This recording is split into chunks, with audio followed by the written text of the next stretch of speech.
Hello, magandang hapon sa inyo lahat. Or magandang umaga, baka maaga. Saglit lang to, no? Sasagot lang ako ng mga comments. Naaano ako doon sa mga comments eh. Yung regarding kay Bastet General Torre. So, isa-isahin natin, no? Yung mga negative lang sa akin. Hindi na yung positive.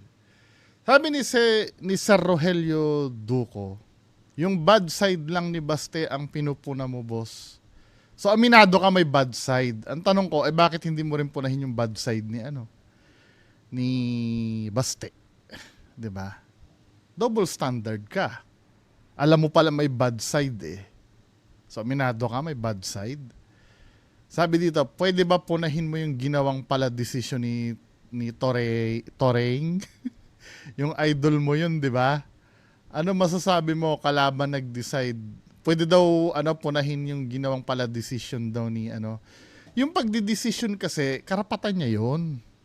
Kasi siya yung siya yung nahamon eh.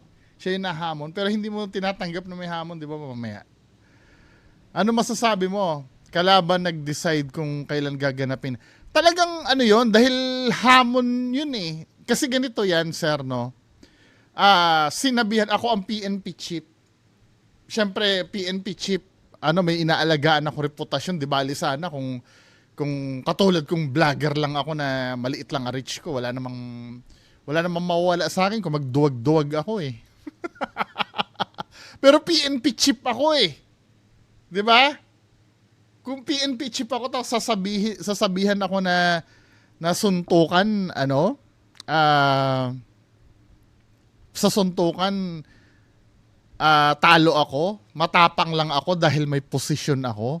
Reputasyon ko na yung nakasalalay. Gagawa talaga ako ng magde-decide talaga ako na kung kailan gaganapin. Natural naman yan eh. Kahit naman sinong may inaalagaan na reputasyon, pag hinamon, hindi, ngayon, gusto mo pumunta tayo sa ganito. Magsuntukan tayo para mapatunayan natin. Automatic yun. Right niya yun. Kasi gusto niya agad mapatunayan na hindi totoo yung sinasabi ni Basti eh. Right niya yun. And don't get me wrong nga, huwag niyo sasabihin na idol ko si Torre. May mga video nga ako na kinikriticize ko yan eh. Yung sinabi niya na sa ICC daw, may hustisya. So meaning, dito sa atin, walang hustisya. Diba? Marami akong kinikriticize kay Torre. Hindi ka lang talaga nanonood ng video ko dahil o siguro nakalimutan mo na dahil ito yung topic ngayon. 'Di ba? Kalaban daw ang nag-decide kung kailan gaganapin. Malamang sinabihan niya yun eh. Siyempre magmamadali yung kalaban niya na patunayan na hindi totoo yung sinabi niya. Automatic naman yun. Kalaban din naghanap ng venue. Yung kalaban din nag-prepare ng lahat. Actually nga, dapat yung naghahamon ng gumagawa nito eh. Sa totoo lang. Yung naghahamon. Mamaya tayo dadako doon sa naghahamon kasi sinasabi nyo na naman na hindi naghamon eh. Di ba? Hindi nakakapagtaka yun. Normal ito. Normal ito. Halimbawa, naghamon wala kang kwentang tao. Duwag ka dahil may posisyon ka lang. Okay, sige, magsuntukan tayo. Dito tayo sa lugar na to, ganyan. Normal yun. Kayo lang ang nagsasabing hindi normal dahil hindi pabor sa inyo. Alin ang normal? Yung naghamon ang magpe-prepare na, ba't hindi ginawa nung naghamon? Diba? Kung ako ang kalaban at hinamon ng suntukan, hindi ako mag-e-effort para lang matuloy ang laban. Diba? Ito kasi yung naging standard nyo. Kung talagang, ibig sabihin, totoo na duwag ka. Diba? Totoong duwag ka, tinatanggap mo yung sinabi nung sa'yo. Diba? Actually, pwede naman yan. Ang problema kasi, si PNP chief ay may reputasyon na inaalagaan. Paano siya igagalang ng mga tao niya? Magkaiba kasi yung ordinaryong tao sa sa may inaalagaan na reputasyon eh. Paano siya igagalang ng mga tao niya? Hahayaan ko siya mag-asikaso ng venue, siya naghamon eh. Hindi nga ginagawa eh! Hindi nga ginagawa yung naghamon eh. Hindi malamang, gagawa ng paraan yung ano, yung gustong mapatunayan na mali yung sinasabi nung naghamon sa kanya. Normal 'yon. 'Di ba? Normal 'yon. Kung walang ginagawa yung kabila, edi ako nang gagawa. Sometimes nga may naghahamon sa akin ng ano ng debate Ako pa ang gumagawa ng ski. Ilang beses na nga akong na anong tawag dito? Ilang beses na ako na deadma diyan sa debate na yan Yung magi-schedule tapos wala, okay lang. Kahit magmukha ako uto-uto dahil gusto ko talaga may mapatunayan diyan sa debate na yan. Ako pa nga ang naghahanda ng ng channel na paggaganapan kahit hindi ako sinisipot Yung mga matagal nang nanonood sa akin. 'Di ba? Pag regarding sa mga peking ghost hunter na dinidebunk ko, ilang beses na akong nai-Indian sa debate.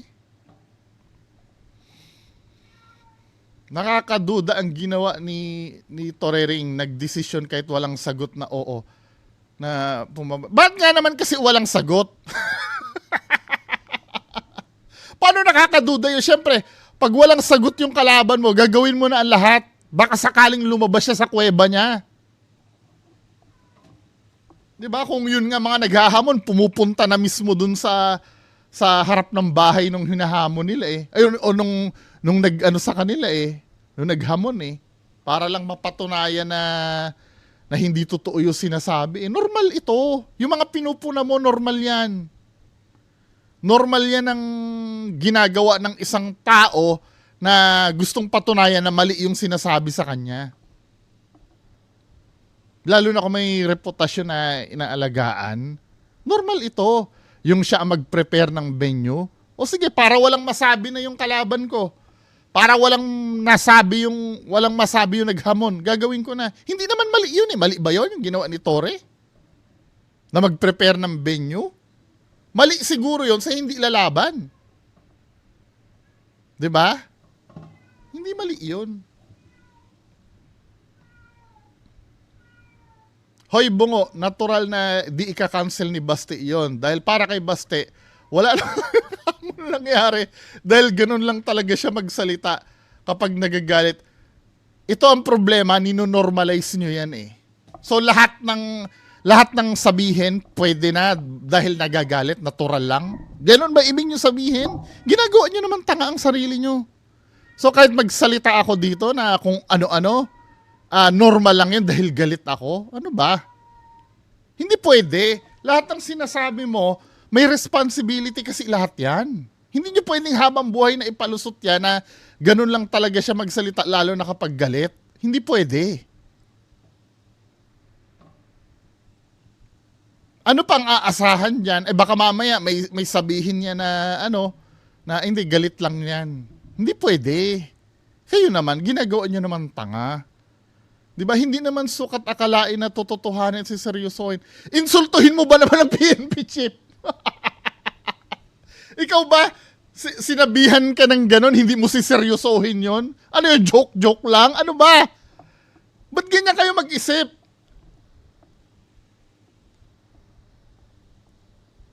Ang pinakamali dito ay yung nag-umpisa pa lang, yung nag-set ng date, time, at location ng boxing event na hindi pa pumapayag ang kalaban. Okay. Ito na nga yung sinasabi ko Yes, I do agree. Ang pinakamali dito ay umpisa pa lang, yung nag-set ng... Kaya nga, bakit hindi ginawa ng paraan ni yan? Ni Baste yan? Alam mo ang sinagot ni Baste? No nag-set ng Okay, sige, ito naman ang condition ko, magpa-drug test si PBBM. Yun na nga yung sinasabi ko na hindi ka nakikinig. Hindi ka nakikinig doon sa sinabi ko dyan sa video. Kung umpisa pa lang, yan na yung pinuna ni Baste, walang problema. Ang problema, hinayaan na mag-set up ng ring. Di ba? Naiintindihan mo lang, hindi pa. Pangatlong ko na to, paglilinaw. Di ba nung una? Okay, sige. Di sinabi ni Tore, uulitin ko makinig ka muna. Bago ka dumaldal. Tiko mo muna yung bibig mo. Bago ka dumaldal. Ito yung nangyari. Sinabi ni Tore, okay, hindi, nag-start to kay Baste. Alam mo, Tore, Wala ka sa akin sa not exact words pero ito yung gist Wala ka sa akin kung magsusuntukan tayo.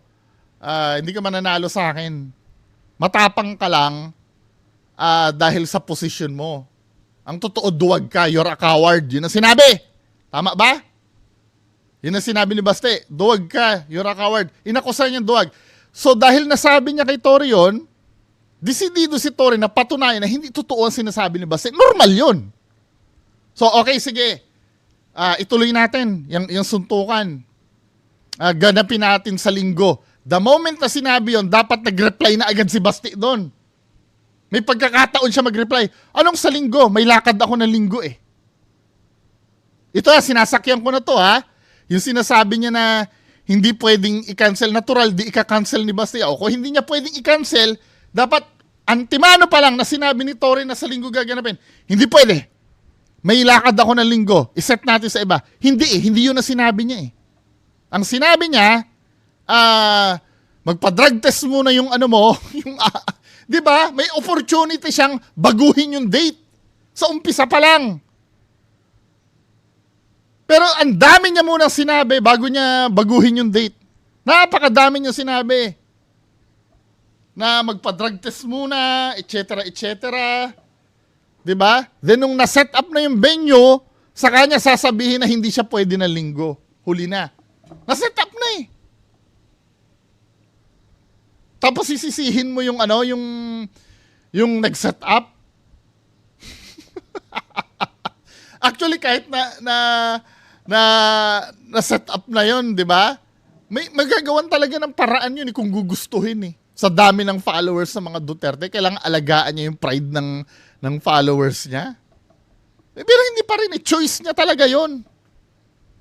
Ngayon, yung sinasabi niya na natural hindi ika-cancel, di pinili niya yung desisyon niyang tumakbo. Ganun lang yun.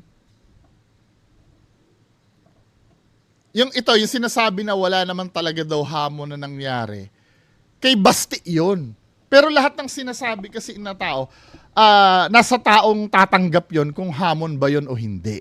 Paulit-ulit na lang ako ng example nito Ikaw, sasabihin kita, anong pangalan mo, sir? Rogelio Duco. Sasabihin ko sa'yo, alam mo, Rogelio Duco, wala kang mararating sa buhay mo. Dahil tanga ka. Dahil bobo ka. Wala kang mararating sa buhay mo. Yun ang sasabihin ko sa'yo, no? Ikaw, yung sinabi ko, pwede mo i-accept yun as challenge. Patutunayan mong mali ako. Diba? Patutunayan mo, mali sinabi mo, anong wala akong mararating? May pag-aari na nga akong malawak na lupain. Gusto mo ipakita ko sa'yo? Yung yung malawak na lupain, saan tayo magkikita at ibibigay ko sa'yo yung yung mga titulo ng lupain ko na wala akong narating. Ganun lang naman yun Pag nagsalita ako sa iyo ng hindi totoo para sa iyo, kailangan patunayan mo sa akin yon. Lalo na kung ikaw may inaalagaan kang reputasyon. 'Di ba? Sinabi ko pa sa publiko na ganun ka. Ngayon, kung hindi mo ako papatulan doon, aminado ka na totoo yung sinasabi ko. Na wala ka talaga narating sa buhay mo. 'Di ba? Ganun lang kasimple yun.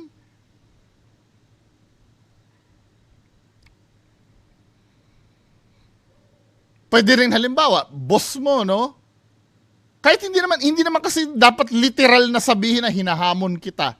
Hindi naman dapat kailangan sabihin na yun para sabihin mo yung challenge ang isang bagay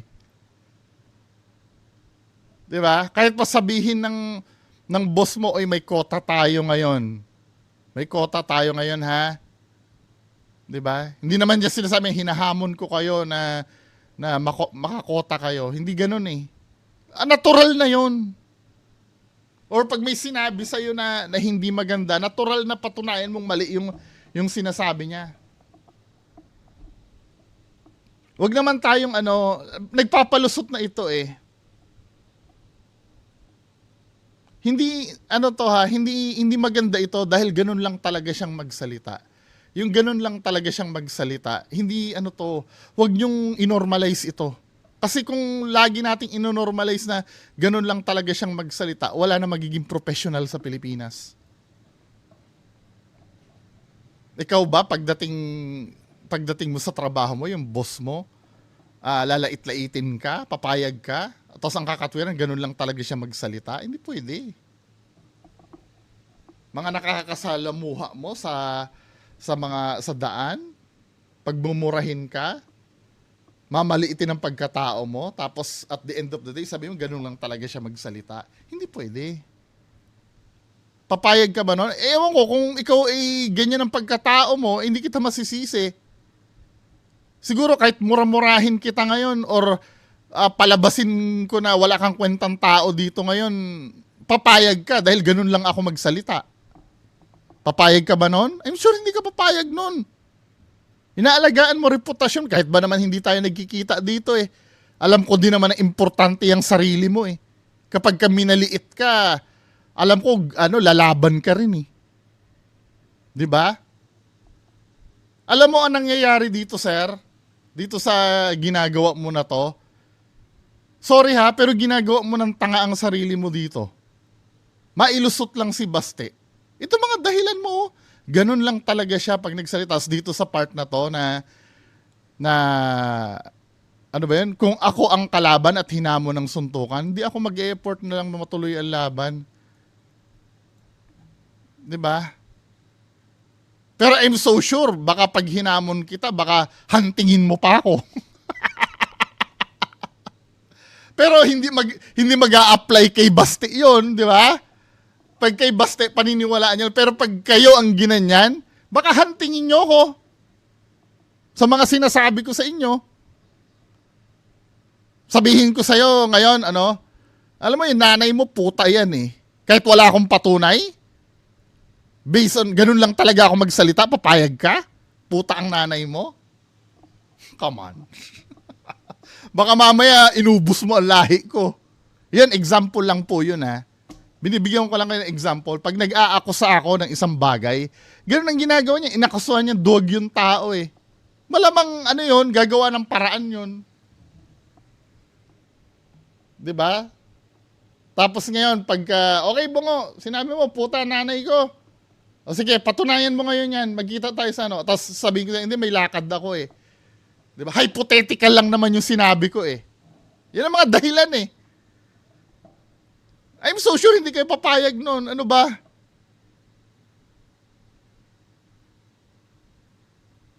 Alam mo ang nangyayari dito, kayo ang nagsiset ng dahilan eh. Hindi mismong si Basti yung nagsasabi ng mga dahilan nyo na yan. Kayo ang nagsasabi ng dahilan para kay Basti eh. Siyempre, isip nun ni Basti, hindi na itutuloy yan dahil alam naman nila na tambol na may flight siya.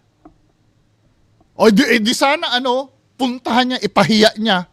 O akala niyo may flight ako, nandito ako ngayon. Di pahiya sila, Tore. Di ba? Tapos ito, yung kalahati na bulsa na nila, sigurado ka ba na nila? Wala tayo doon! 'Di ba? Kurakutin nila 'yon, wala akong ang pinag-uusapan dito. Walang sumipot na Baste. 'Di ba? Pumupunta kayo do sa mga topic na hindi naman issue eh. 'Di ba? Hindi yan issue. O kurakutin nila. O panagutin yung mga nakurakot dun sa kinita ng boxing event. Walang problema doon. Ang issue dito, hindi sumipot si Duterte, tapos. Ano pa yung mga sinasabi dito? Hindi naman pagtulong ang gusto niya. O kung hindi pagtulong, wala rin issue doon. Importante pumunta doon. Nang budol na naman si Torering ang mga Pilipino. Pala decision. Siya ang nag-asikaso ng event at na gustong malamang atat na atat talagang patunayan na mali yung sinabi sa kanya. Normal yun. Kung hindi ka atat na linisin ang pangalan mo, di ba? Yung iba pa nga, magdedemanda pa nga pagka sinabi. Buti nga yan, pinaburan yung gusto niya mangyaring suntukan eh. Di ba? Sabi masyadong one-sided. May kalayaan si Basti na magsalita nung time na na sinabi na ganong araw yung event. Pero anong sinabi ni Baste? Payag daw siya, kaya lang yung kondisyon niya, magpa-drug test muna. Ano ba? Yun na hindi nyo naiintindihan eh. O, nag-ano ka ng kondisyon mo. Ako naman na mag-ano ng kondisyon, magpa-drug test muna. Hindi pa daw umuoo. Yan din sinasabi, wala daw agreement, hindi pa daw umuoo. Bakit mag-oo? Kapit hihintayin mo pang mag-oo yung naghamon? Ano ba? Naghamon na nga siya, automatic na yon. Ano ba naman tayo? Hindi pa nga daw umuoo yung kalaban. Ba't mo hihintayin mag-oo yung naghamon? Automatic na yon. Kasi naghamon na siya.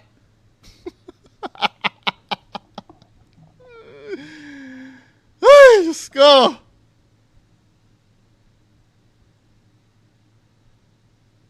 Bias ka, bungo. Huwag mo sabihin makabangag ka. Ikaw, hindi ka bias? Hindi ako bias. Mapapatunayan ko sa'yo. May mga video kay Tore na tinitira ko yan. Ba't ako magiging bias? Ikaw, may sinabi ka ba against kay Baste? Wala, di ba? Puro against kay Tore. Hindi ka ba nagtataka yung kalaban na nag-set on time? Hindi ka ba nakapagtataka yun? Hindi nakakapagtaka yun. Tapos sabi niya dito, kung ikaw ay meron maghahamon sa suntukan, igagrab mo ba kahit alam mong dihado ka sa laki, tangkad at edad? So ang pinatutungkulan mo dito si Tore, dihado si Tore sa laki, tangkad. Yun na nga, katangahan, ba't hindi mo sasamantalahin? Diba? Opportunity na yun para samantalahin na ni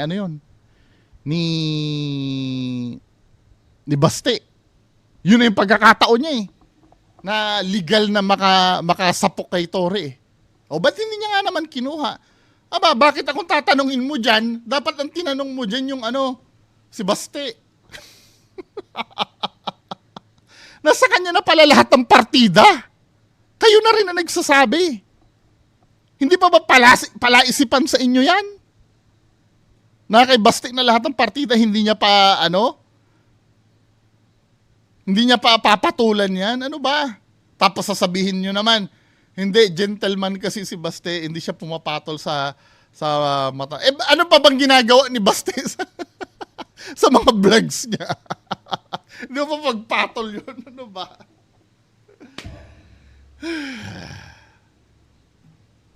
Walang kalaban na ganun mag-isip, parang atat na atat nagmamadali mo sila. Malamang! Kahit ikaw siguro maliitin ang pagkatao mo atat na atat ka rin. Yung iba nga, pag chismis pa lang ang narinig ng iba, sinusugod na yung yung nagkalat ng chismis Narinig niya, Hoy, sabi daw ni Juan, duwag ka daw. Minsan nga sinusugod na agad ura-urada Ano ba naman itong mga dahilan nyo? Ano ka nakakaduda doon? Hindi nakakaduda yon. Sa dinami-dami mo ng sinabi dito na dahilan, ang nakakaduda, lalo na itong sinabi mo na to, na dehado na sa laki, tangkad at edad. Sa dinami-dami mo na sinabing ganyan, hindi ka ba rin nagtataka na hindi pa rin pinatulan ni Baste? O dahil may lakad? Di ba? Kung may lakad siya, dapat ura-urado sinabi niya, hindi, ganito, dito tayo maglaban. Diba? At pag si Tore ang tumanggi doon sa time na yon, si Tore yung duwag. Diba? Pero kung yun ay sasabihin niya lang noon after ma-set up na yung ring. Come on.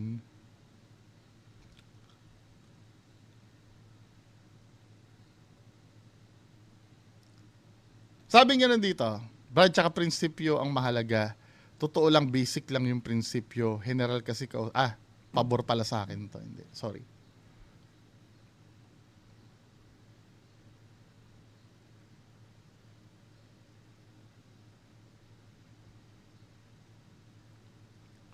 Sana pa ba yung comment dito?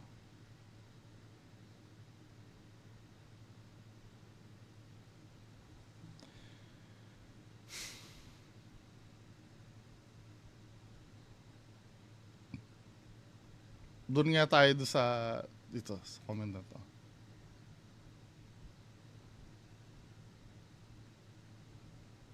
Hoy bungo, wag kang sumigaw. Bakit si Duterte? Pwede?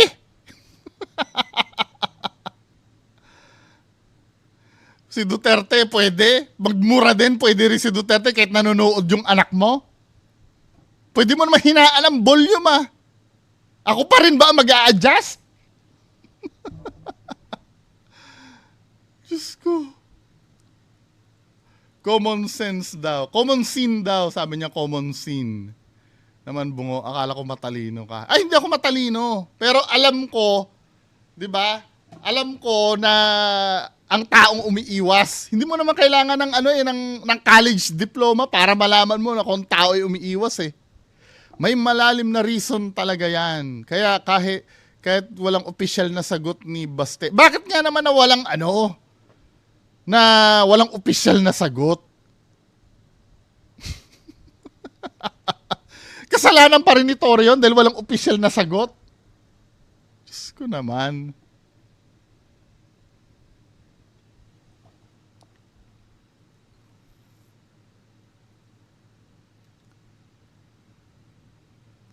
Sabi nga na ni Sir Ian Larong, Boss B, meron nila ba si Baste Duterte?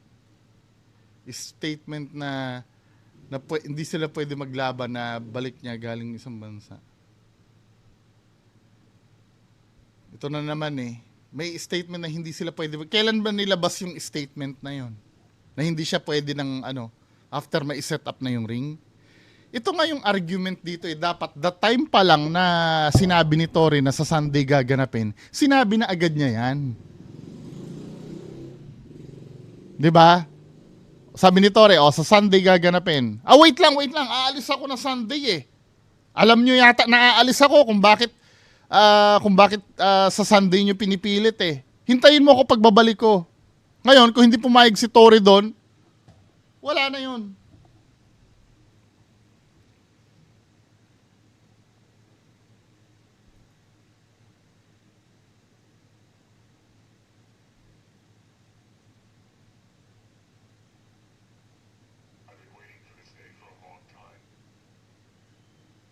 Lul, ba't sasabihin mo pa na pagod ka? Gusto ko eh! Masama bang sabihin dito yung gusto ko sabihin?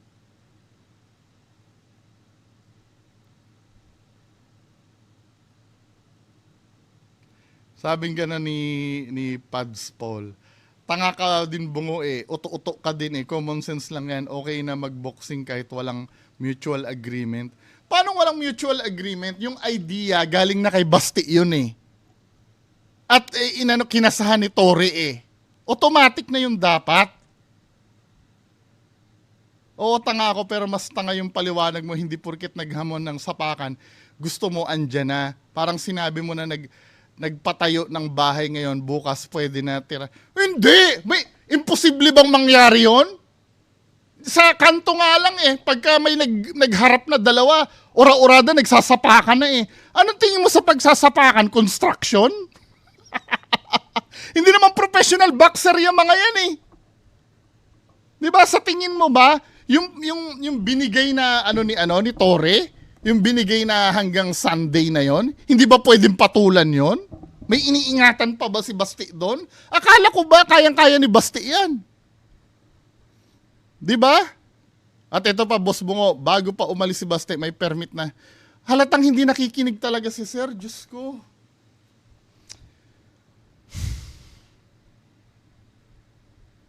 Kahit pa sabihin mo, ito na yung matagal ko sinasabi, Sir, paulit-ulit na lang po, paulit-ulit na lang.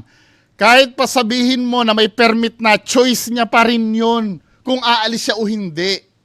Replyan ko nga to. Halata ka talagang hindi nakikinig. Yung pinirmahan na papel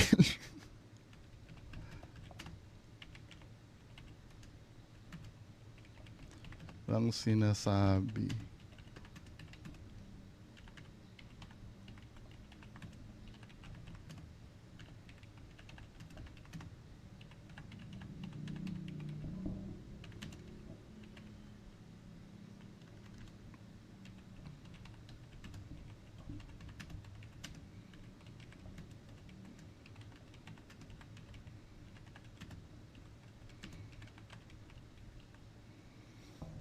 Gasgas na ito eh. Gasgas na itong ano na to eh. Paulit-ulit na lang ito eh. Sabi ko halatang hindi ka nakikinig kasi sabi niya dito, bago pa umalis si Baste, may permit ng DILG yan. Sino ba DILG Secretary? Si John Vic Rimulya nung sa boxing venue? Sino kasama ni Torre? Andun si Rimulya, imposibleng hindi nila alam. Granting nga na alam nilang aalis.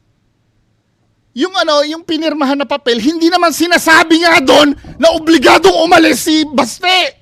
Hindi naman deportation paper yun eh. Sinasabi ba doon sa papel na, oy Baste, kailangan lumayas ka ng Sunday? Hindi naman sinasabing ganun eh. Yun ay permiso lamang. Parang ganito na-issuehan ako ng driver's license. Hindi naman porket may driver's license ako, obligado na ako mag-drive araw-araw. Yun ay magagamit ko lamang yon kapag kailangan ko na. Ngayon, may naghamon, pwede niya namang hindi gawin yun eh. Sinasabi ba doon na obligado niyang tuparin yung yung nasa travel authority niya? Naiintindihan niyo ba o hindi? Diyos ko, paulit-ulit na lang tayo eh.